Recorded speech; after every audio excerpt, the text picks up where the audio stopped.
Well, hello. Hey, Randall, how are you? Great. How are you, Vanessa? Very good. Good. For the audience, Mm. welcome. Good to see everybody. Thanks for joining on our podcast.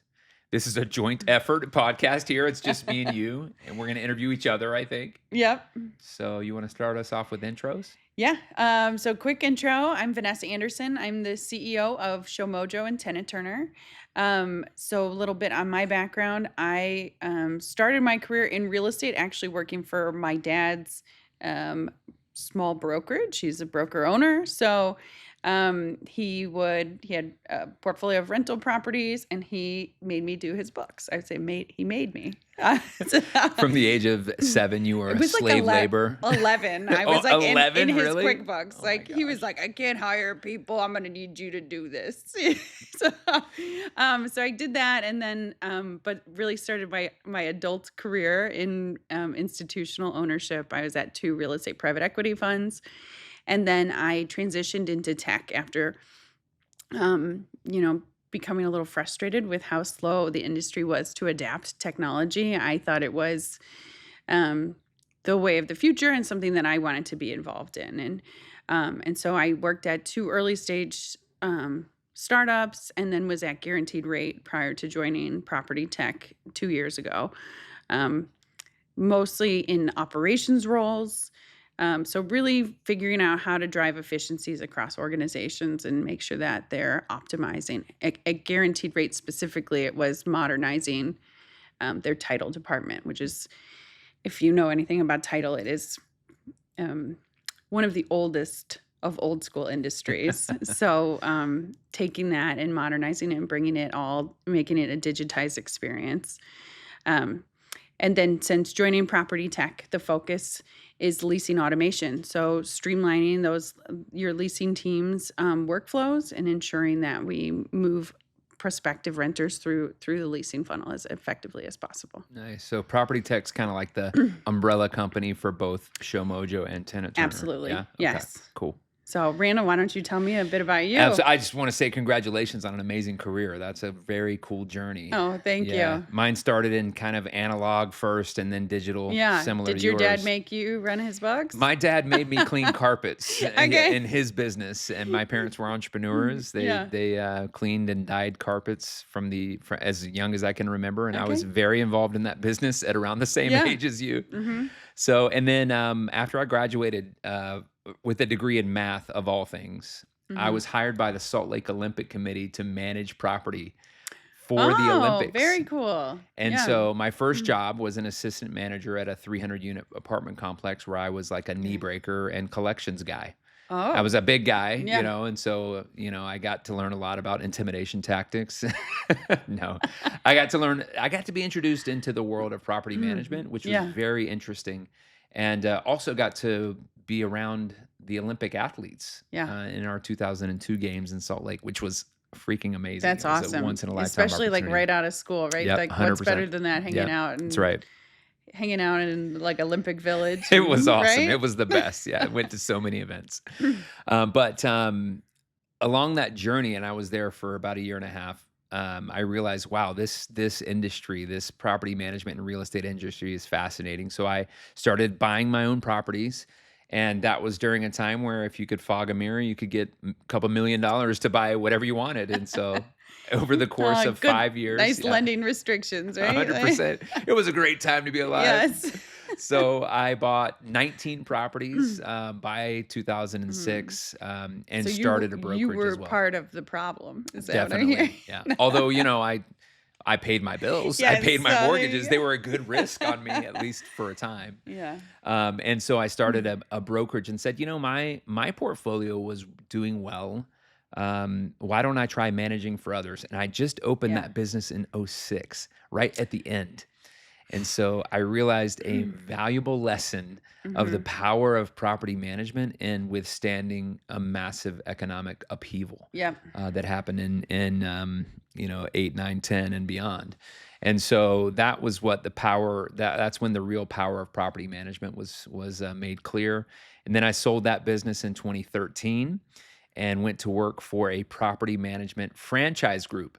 For those of you listening, yes, there are a franchises who sell property management businesses in a box. It's Yeah. crazy, but it was such a cool thing to be able to work with over 400 aspiring real estate entrepreneurs who wanted to be in property management, and I was in charge of building the model, which is where I came across both Tenant Turner and Show Mojo Yep. first, and also just kind of help training them on today's landscape of property management, which has gone through immense changes over the last 10 Mhm. years. So, um, Well, it's interesting. That yeah, perspective is interesting, right? Because you're figuring out what's the ideal package of offerings agreed. for Yeah, uh, starting a new property management yeah, office, in that case, or a franchise, right? And giving them the yeah. tools to get off the ground really quickly and giving them an Uh, advantage, right? 100%. And you really realize that there's probably 8 to 12 different technology stacks that were required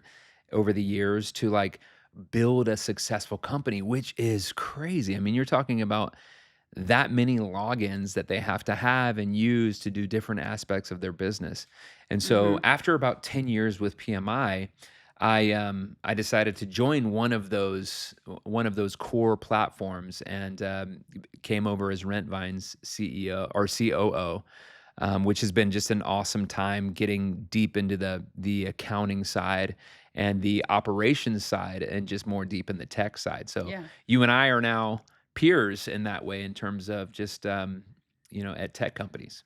Yes, I mean, I've loved being in the tech seat. I Same here. think it's Yeah. it's so fun to work with our customers and figure out where they're struggling and um, put help them put technology in place that solves that. So I've Yeah. been on both sides, right? Yeah. Where you're making that change, which can be very hard, right? Doing the change management, getting your employees to change behavior versus then building the tools that help create that Yeah. change.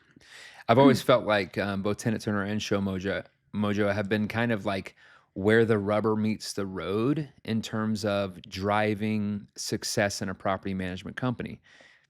Because I think any investor will tell you the secret to long-term success in real estate investing is having a tenant that's going to be the best possible tenant that's on the market at the time and that's going to stay the longest in your property. So how have Mhm. you guys kind of seen the market change over the last few years? I mean, just to dive right in, we Yeah. know things are a little bit different now than they were a few Things are a years little ago. dicey right Yeah. now, I think is that's what we hear from our customers. Um, we do reporting on all of our data quarterly, and we're seeing trends that justify the way that our customers are feeling. Like things are really tough right now. Days on market um, have been growing quarter over quarter for since kind of the low point in 2021. Mm, Just a consistent increase. We saw a quick plateau and then we're seeing them rise back up. So, that means vacancy is rising. It's harder to move spaces. Prospect and lead activity is down.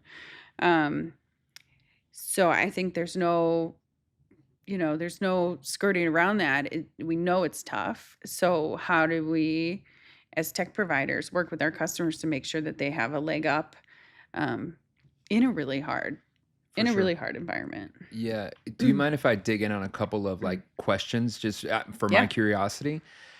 When you guys look at that data, are you seeing it differ from market to market, or the seasonality impact on that data too? Like, how Yeah. do you view So that? so we do look at seasonality for sure.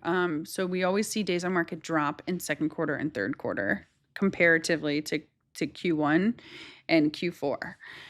So you every year you see that little like U shape in days on Yeah. market. So seasonally you see that, and I think you see that in every market. It's probably more emphasized in cold weather markets Hmm. because you see less new leasing in the winter months. But of course, like days on market can mean so many things, Yeah. right? Is 40 days good? Or is 10 days good? And right, that's all arbitrary based on where your property is. Hmm. So drilling down, I think you can use the national numbers as a trend. Directionally, this is tough. And then you have to drill down to really your metro area, but really even your sub-market Yeah. in order to understand, is my property performing against, the other rental that's 2 blocks away? Yeah. And it's a challenge for property owners, obviously, who, I mean, I always say that the phone rings at a property management company because there's a problem on the property. Yeah. Only 30% of owners who own real estate, Yeah. who own single family real estate, are hiring a property manager. And Mhm. almost in every case, it's because there's a vacancy that they're trying to fill. Yep. So, like, Mhm. I've always felt like the primary job of a property manager is to Yeah. fill the vacancy, and then, of course, your secondary. So, the golden rule of property management: number one, maximize the revenue. Number two, preserve the asset. But if you don't have a tenant, who cares if you're preserving the asset? Yeah. You need income on that place. And so Mhm. I feel like homeowners are seeing, and everyone on the sales side is a little bit uneasy about the market. We know that sales are very slow. People are staying in their rental units and not buying. They can't afford to They buy. can't afford to buy. So we have an affordability crisis on Yeah. top of that.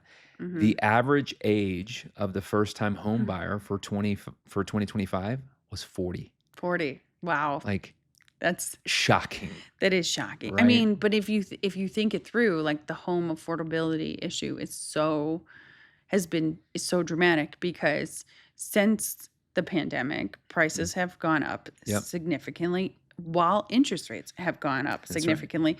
And typically those indicators move opposite of each Yeah, other, right? Interest rates go up, prices go down. And in this case, that didn't happen. yeah, So it just magnified. So it's also taking out the people who bought the starter home and are now moving up.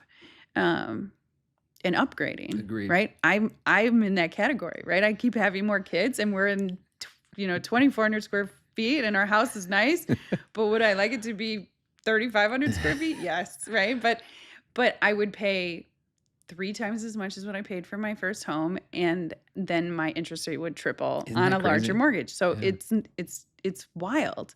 So there's that within the homeowner sector, and then within the renter sector, it just becomes more and more yeah. unobtainable, right? And it puts the squeeze on cash flow. Mhm. I always interview every, group of people that I work with. I ask, "Hey, is in your market, could you buy a property with 20% down and have it cash flow from day one?" And the No, answer is largely no. no, yeah. There are a few markets where you still might be able to do Mhm. that, and it's the mid to third tier markets like Rochester, New York, Yeah. and Detroit, Pittsburgh, maybe Indiana, and places. But by and large, today's investor is not going to be able to put 20% down and buy a property and have it And have cash a flow. cash flow. Yeah, it's just the Mhm. the prices have increased so much, as you mentioned, Mhm. and the rents have risen. They are flat this year, Yeah. by and large, but they haven't risen to the Yeah. level that We're seeing 6 the quarters of prices have. flat rents. Right, isn't that crazy? Yeah. Yeah, so So, all of that is impacting the conditions and the time on the market today, which is mhm. probably a leading indicator of Yeah. I trouble, mean, right? Chicago, I feel like was like famously a market where you could buy cheaply and rent and be Mhm. cash flowing. And I think those opportunities are, like, anecdotally just like so Yeah, few and far between. And that's true nationwide. Yeah. yeah, It's like that affordable city. mhm, Where is it now? yeah. Right? Like affordability crisis is very real. So now back to kinda your question, which is how can we, right? How are we able to help property managers with this kind of state in the market Yeah. today? What are your thoughts on that? Or what's our responsibility or how Yeah. yeah, right, Yeah. how do we do it? I mean, so I I I always thought of this too as an operator, right? It's one thing to be a winner when things are good. Mhm. It's like the high tide Yeah. raises High all fives boats all or around, whatever, right? 100%, yeah. And so it's one thing to be winning and your business going really well when things are good. How do you prepare your business for when things are really tough? Because that's when, quite frankly, companies go out of business. Mhm. So how do you run the business that continues on, right? And you can be a big winner in those Yeah, markets as a result of other companies being unprepared for a tough market. agreed. So I think when you think about your tech stack, we play in the leasing space. I think you could talk much more broadly Yeah. about Rent-Vine and the areas that you touch. On the leasing side, it's like, well, in a tough market, we're slow, but so what do you need to keep your overhead low. Yeah. So automation is something that helps you do that, right? So instead of, as your portfolio expanded and as leasing activity was really high, you continued to hire leasing agents, and now you have this overhead on your balance sheet. Instead, if you implement automation when times are really good, you didn't hire those Yeah. extra leasing agents, Yeah. right? You kept your team at one or two and you kept bringing on more units, and now you're just more efficient. Agreed. So now when things are slow, you can still afford your team, your tools, and you're set up to be really successful. You don't have to go through that painful cost cutting that, in a tough market condition, many companies have to go through. Agreed. And I congratulate you on not bringing up the hot industry buzzword and all of that answer, which can help you automate and streamline, of course, Yeah. AI, right? Yes. Yeah. Because you guys have kind of led the way in terms of Mhm. kind of helping that lead to lease and shrinking that as much as Yep. possible. But to your point, leveraging tech for automation is fantastic. But at the end of the day, you've got to get these properties rented, any way that you Yep. can. So, kind of what's been your approach at Show Mojo and Tenant Turner around like Absolutely. use of AI to streamline that, or just kind of Yeah. general, lead to lease response Yeah. time? I think, when you think about what does our software do and what is the goal for our end user, it is to optimize the conversion rate from a lead to a Yeah, showing and from a showing to a signed lease. And so if you keep that in mind, it's like, does it matter how you're doing that, right? If you're optimizing and you're doing it through manual processes, like good on you, right? I think it's hard to do, but our our customers on average see a 54% conversion rate from a lead to a scheduled showing. So when we think about AI versus automation, automation is getting us to that 54%. Any AI that we layer into our product, which is planned for 2026, um, needs to improve that conversion rate. yeah, It can't just be AI for AI's sake, right? It has to be driving towards your end goal, which is a signed lease. So, how do we ensure that the AI agents that we implement are laser focused on getting people in the door and with a signed lease? yeah. And I think that's more challenging um, than just implementing AI just to say that you have it, right? I So, totally agree. Yeah, and automation can be an alternative yeah, to AI. yeah. And I think there's also a lot of confusion around what is AI I versus agree. what is, general tech automation processes, whatever. Like everybody wants to label everything as AI right now. I agreed. When I Yeah. think it's specifically referring to large language models. Yep. And at Rentvine, we kind of try to draw that line in the sand Yeah. where we say the preliminary, the easy kind of what everybody talks about is like AI, we call assistive AI. And that would be Okay. just within the software, are there things that can shortcut your job? So one example of that is we have a slash functionality where in the search bar, if they hit a slash, they can say, oh, add a charge to John Smith for $200 for plumbing, and Okay. it will automatically populate that and bring it up. And that's AI. Yeah. It's not LLM, as you mentioned. It's not Chat GPT Yeah. AI. So the line in the sand is assistive, and then the other side is agentic. And the agentic is where the voice, you're actually adopting a voice through AI and interacting with a customer or with a Yeah. tenant or with an owner.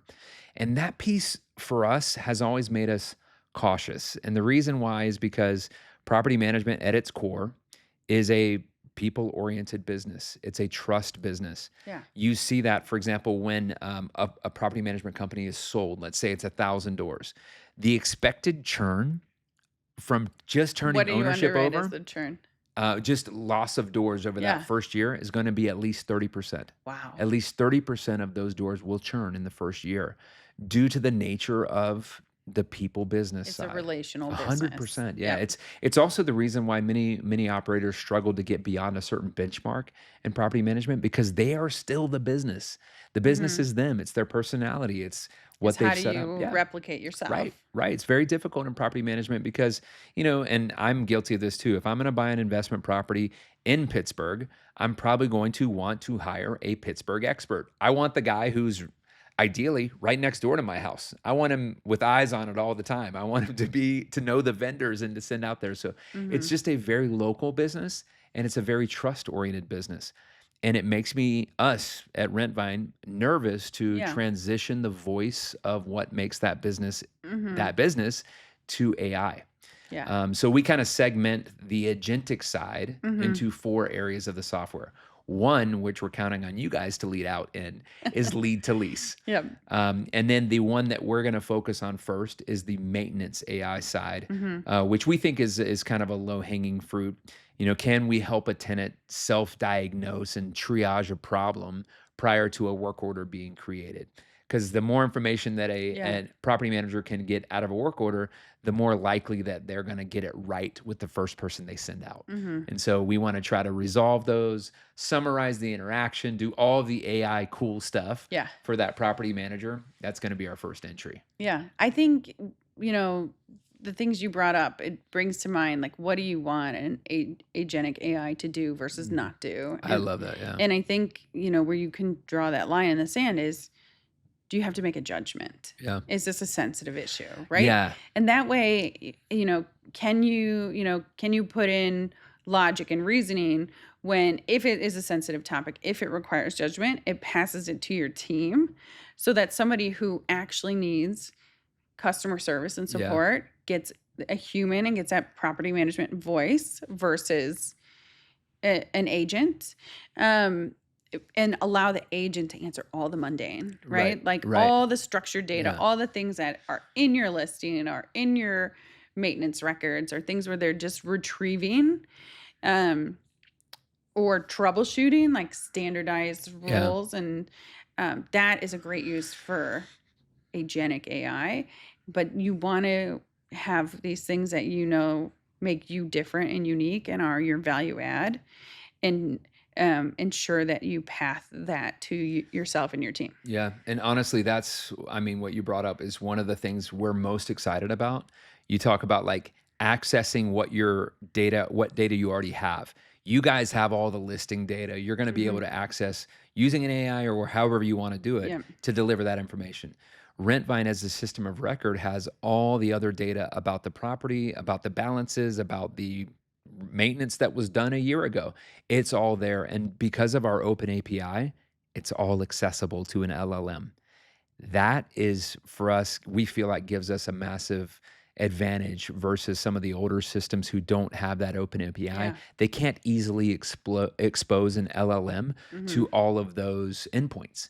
So you're just going to struggle to get the data out to deliver it. Hmm. One of the ways so we talked about, lead to lease Yep. and maintenance.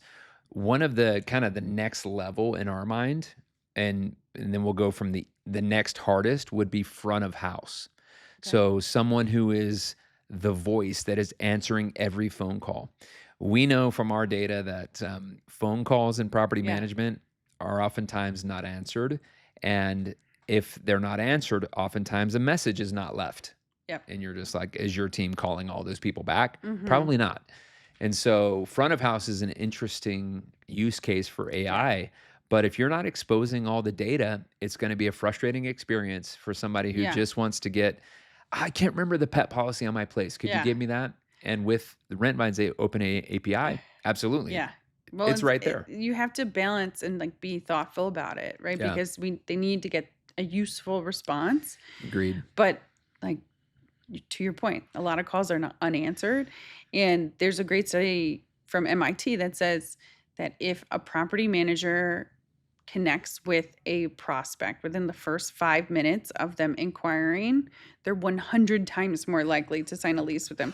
100 100 times. times. Oh my gosh. Right? It's So it's crazy. like it's like there's risk to it, right? There's that loss of the voice, but there's this benefit, which is somebody needs Yeah. to answer that call because Yeah. you want to be a 100 times more likely to get a I lease, mean, that's pretty much right? guaranteed. So how do you do that effectively? I Yeah. think just being thoughtful about where it goes in, what it does, where the guardrails Yeah. um, are the things that I mean, people are working through in real time right now, right? I We're know, it's and a little learning. scary, So yeah, and we feel like we've seen some vendors in the space kinda, stumble out of the gate a little bit where it's like maybe marketing got ahead of product in terms of what is possible, or maybe it's just not ready for, it's not connected, I don't know. We're just mhm, cautious in our approach as a result of that. We wanna make sure we get it right and make sure that the voice is still yeah, the customer's voice. You mentioned guardrails. That's a big concern mhm, of ours too, because we do have very sensitive data on file, and there's legislation where you can easily screw up in fair housing if yeah, you were to quote the wrong parameters of who can rent this place. That's a scary thing, right? mhm, With the fair housing law or with other identifiable information, and so we're looking at that. yeah, absolutely. I think as long as a tech provider, you think through what's the goal, what's the big Mm, KPI. In our case, it's that conversion rate, yep. right? It probably varies from use case to use case, and you say, are we is what we're enabling making that better? Yeah. Right? Then you'll get to the end result that everyone's looking for and to get the value out of AI that everyone's hoping for. Right. But I think right now we do see providers, we see people go implement AI and then pull it back, Yep. right? And it's 100%. Yeah. improving a ton right now, but it's up and down right now, and it's Yeah. being really thoughtful about how you implement. Well, kind of the last one for us after front of house would be process automation. So, as you know, I mean, in property management, there's probably 10 processes that are like the core of the business. This is how we do these 10 things. And for example, onboarding an owner, the most deep, right? Mhm. There's 70 steps for most companies to kind of go through that Yeah. process. Is there an opportunity for some AI automation? That we feel like is the hardest to do. Yeah. There's so many differences in the way PMs run their business and just the nuance there. That one for us is going to be of the four, probably the Yeah. last that we look at. Well, I have a fifth to add. Oh, please do. Yeah. So I'm one that I'm a data nerd, so I'm Yeah. quite frankly like excited about is the use of AI in analytics. Interesting. So Yeah. dashboarding, analysis, asking Yeah. AI about your data and I love having that. it, pull up dynamic Yeah. Let me reporting just write this and down so I make sure. visualizations. Yeah. No, Wow. I agreed. I feel like you guys have always done a great job, and you are first to market, in front of market with that data and the analytics behind it. So what we need to look at that too. Yeah. We've got that core data. We could help analyze the performance on a property. Hey, how much equity have I created this year in my investment? Yeah. Is it a good time to look for another investment or to, Mhm. how many maintenance calls have I had on this one property, right? All of those areas Yeah. can help kind of drive some of the operations metrics and Yeah. streamline your business. Help you make better Yeah. decisions, right? It's so that really on the strategy front. Yep. Yep. 100%. Agreed. Mhm. Cool. Any other thoughts on AIs or to close out that I section? think that's enough. Well, it is a hot topic. I mean, it's It important. Yeah. it is. I think this is not going to be the last time that we talk about AI. So Did I sound that rehearsed? I hope not. What Uh, about your roadmap? What's next for you guys? What are you kind yeah. of looking at this year? What's down the pipe? Well, now that we stopped talking about AI, we can start talking about it again. Yeah, that's right. So on our roadmap, I would say like the key themes that we're looking at for this year would certainly be implementing agentic AI. So starting with web chat and text messaging, and then moving towards voice over time. And then also, I think this is important given the market dynamics we talked about, but really enhancing our owner dashboarding and Yeah. owner reporting. Interesting. Because as things get tough for PMs and as the market softens, there's a tendency for owners to take back their units, Yep. either to switch PMs or if they're small, go back to DIY. And so, how do we give our customers the tools they need to show we are doing everything in our capabilities and to the best, best in class market standards to lease your space?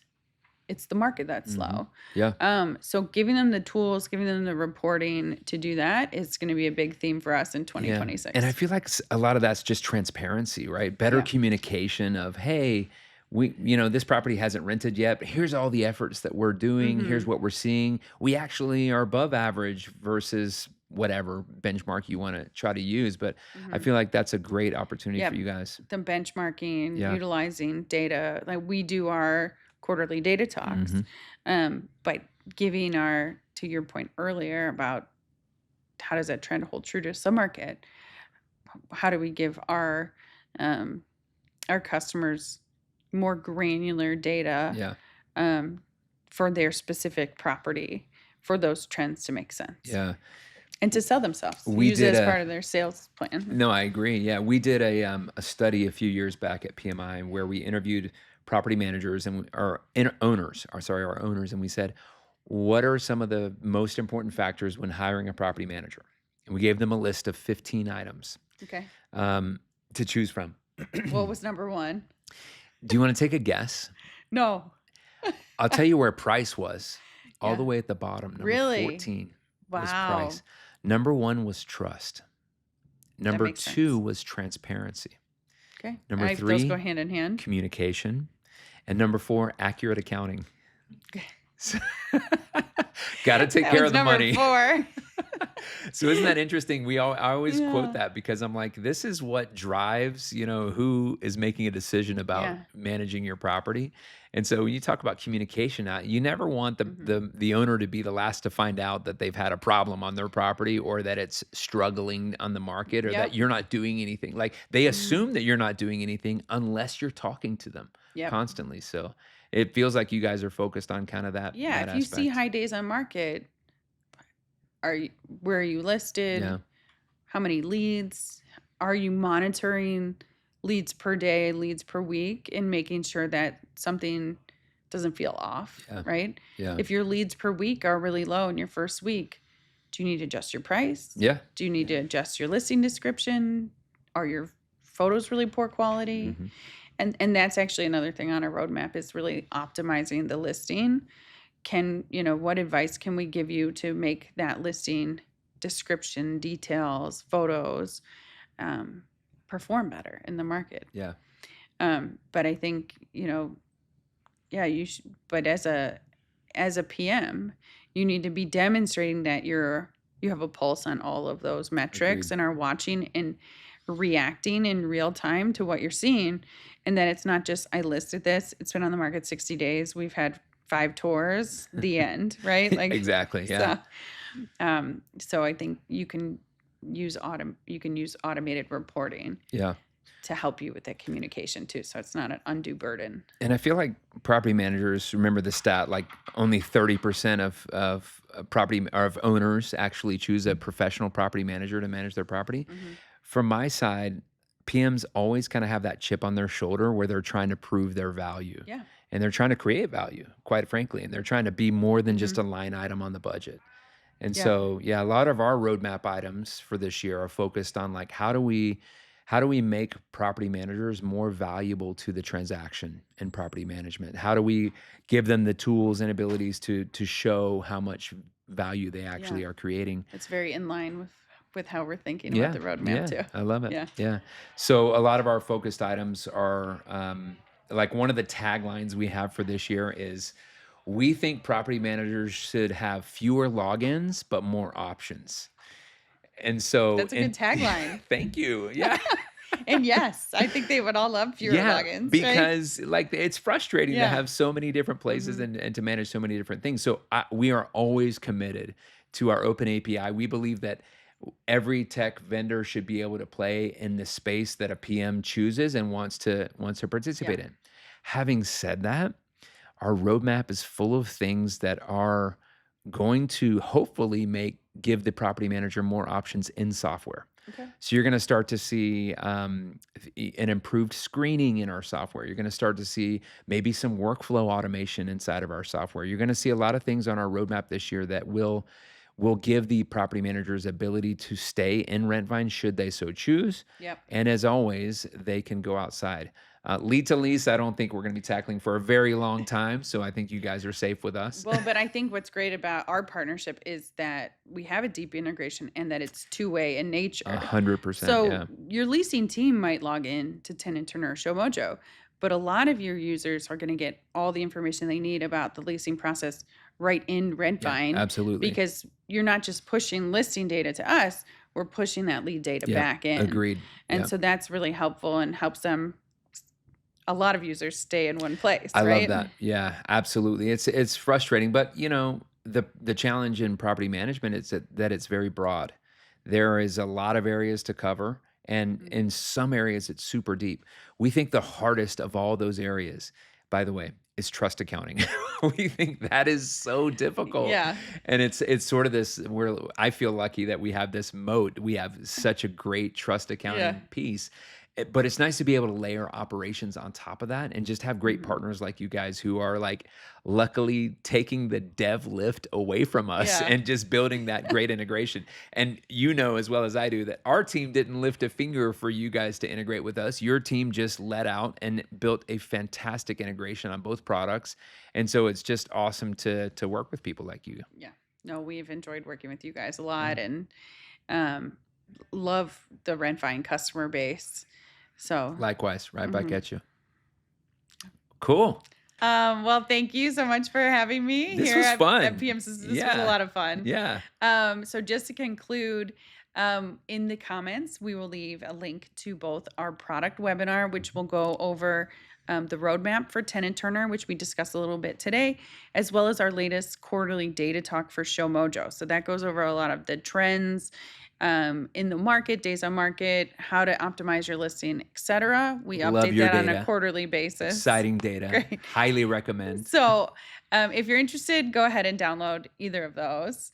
And then I will pass it over to Randall. Cool. Well, yeah, thanks guys for being here. We do have the Rentvine Be Heard conference, which you are gracious enough to sponsor as a platinum sponsor. So let me highlight that we are so excited to have you guys there at our Be Heard. It's coming up in May. It's in Yeah. Tampa. And the Be Heard experience is just an awesome look at more details. We made promises last year that we're delivering on this year. So if you were there Very last good. year, expect a mobile app, which is awesome and exciting.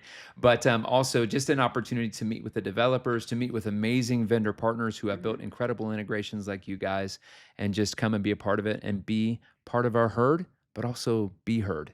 And we will listen to you as a customer. So hope to see you guys there.